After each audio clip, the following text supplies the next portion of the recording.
What is going on, everybody? Today I will be responding to your guys' college football hot takes. We do this video just about every week, and it is one of my favorite videos to make because I love interacting with other college football fans. So if you guys want to be a part of this video, then just look out for my YouTube community post asking for your guys' hot takes, because I will ask for your guys' hot takes there. But before we get into reading these hot takes, let me remind you guys to like the video and also subscribe to the channel and turn on notifications so you never miss an upload. And if you guys love college football, then you will love this channel, because we upload daily college football content and we basically cover everything on this channel. So definitely consider subscribing, and also consider joining my Discord server down in the description below. But without further ado, let's get into reading your guys' hot takes.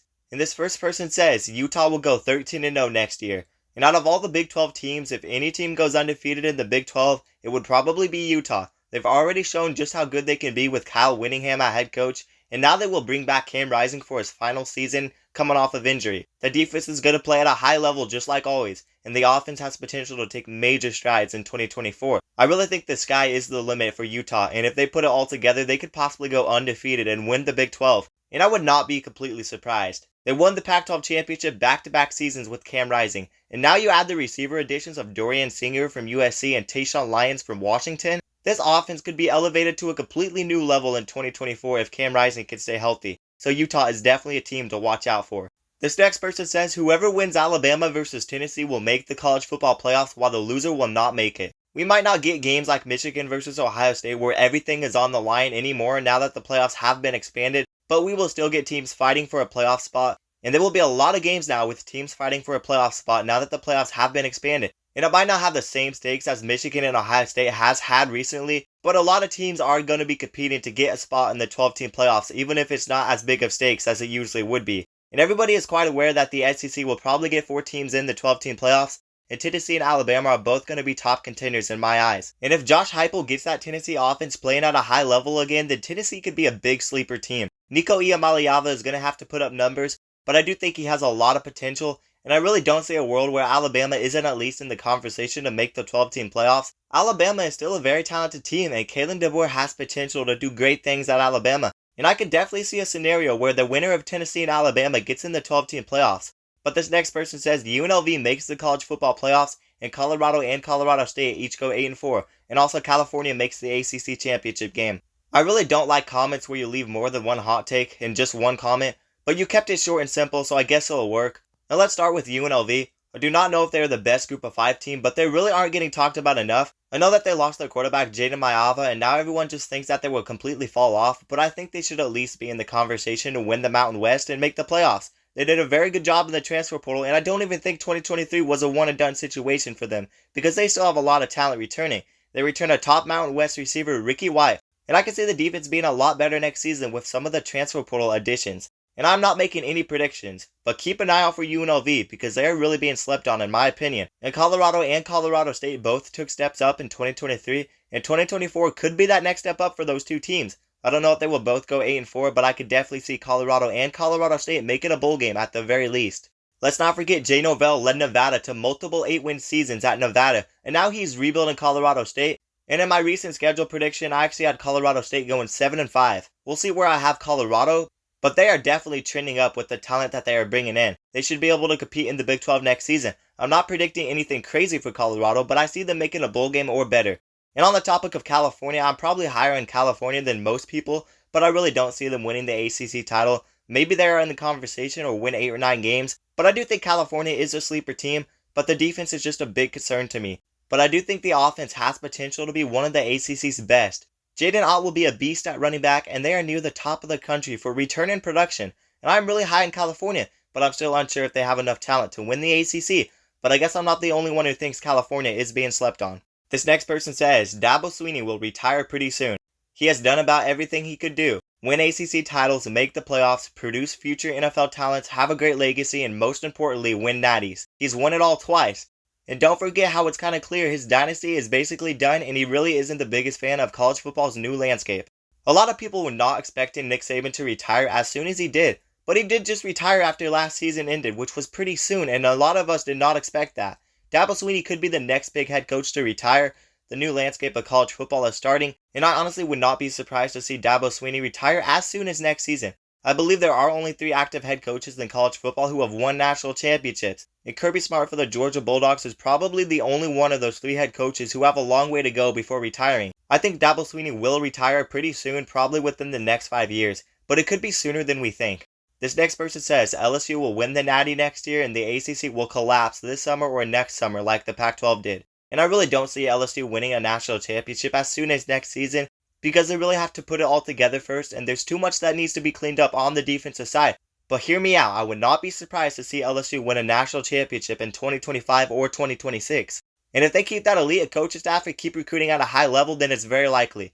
Their 2025 recruiting class is very good, and they will continue to recruit at a high level, and I have no doubt about that, and they definitely have a very bright future. Maybe they shock a lot of people and put it all together in 2024. But sometimes great things take a lot of time, and I think either 2025 or 2026 is the year that they really have a breakout year, or they possibly even win a national championship. Because I think what Brian Kelly is building over there is special, and I could totally see the ACC completely falling off, just like the Pac-12, maybe not as bad as the Pac-12, but I could see some big moves happening this summer, definitely with Florida State leaving, and possibly Clemson and Miami leaving the ACC as well. And then the train will probably continue, because the more teams leave, the more other teams will probably want to leave. And I'm not sure where this will leave Notre Dame, but I expect some major conference realignment news this summer. This next person says Wisconsin will beat Alabama early this season. Very tough environment and Kalen's first road test with the Tide, and I think they will fall short. Wisconsin always seems to support a good run game and have a solid defense, which held up its own against a lot of teams last year like Ohio State, and they have a veteran quarterback, Tyler Van Dyke, who might just be enough to get the upset over the Tide. I still think Alabama will make the playoffs, but this will be a fun early year matchup that the smart money should be on the Badgers. Wisconsin is never a team you should take lightly, definitely when they have home field advantage.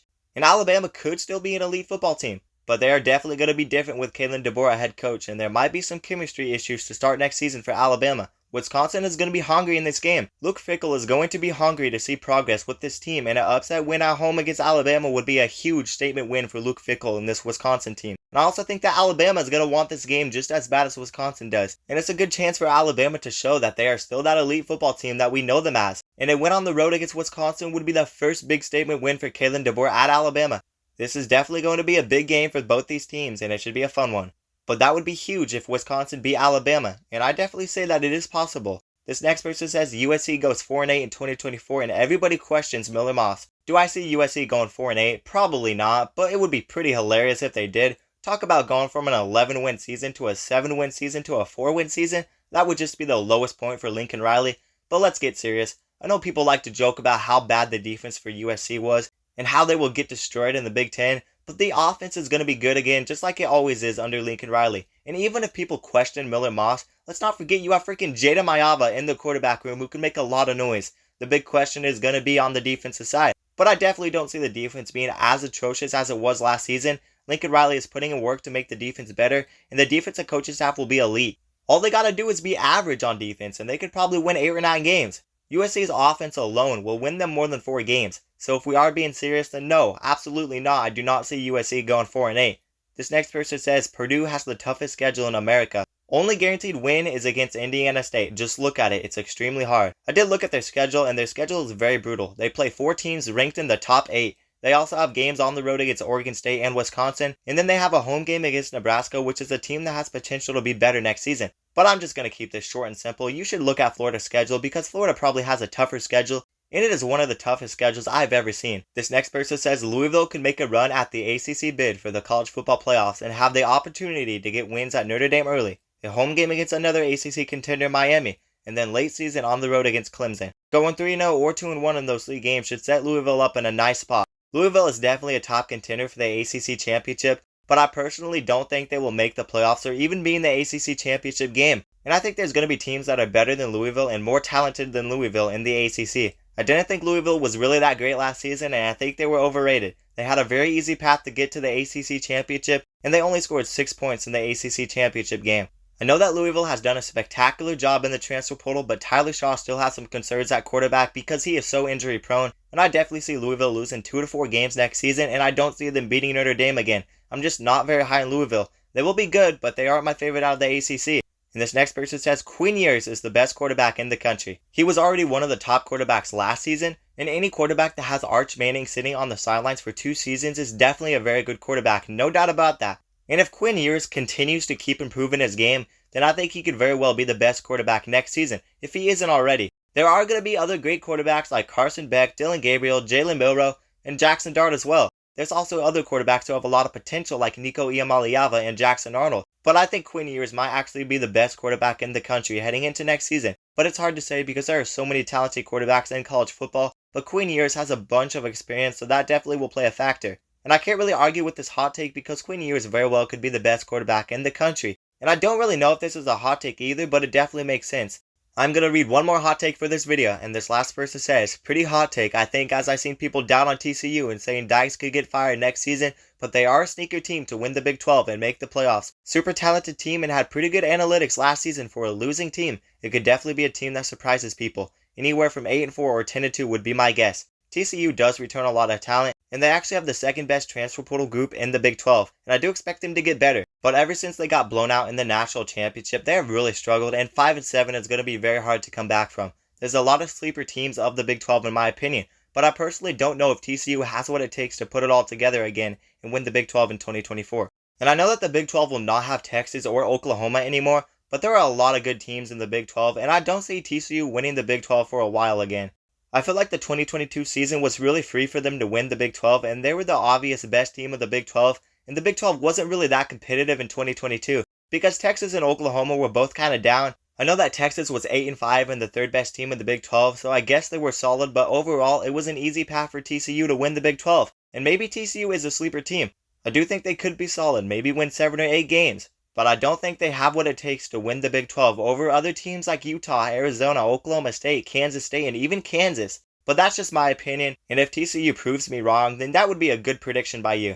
But anyways, that's going to do it for today's hot takes.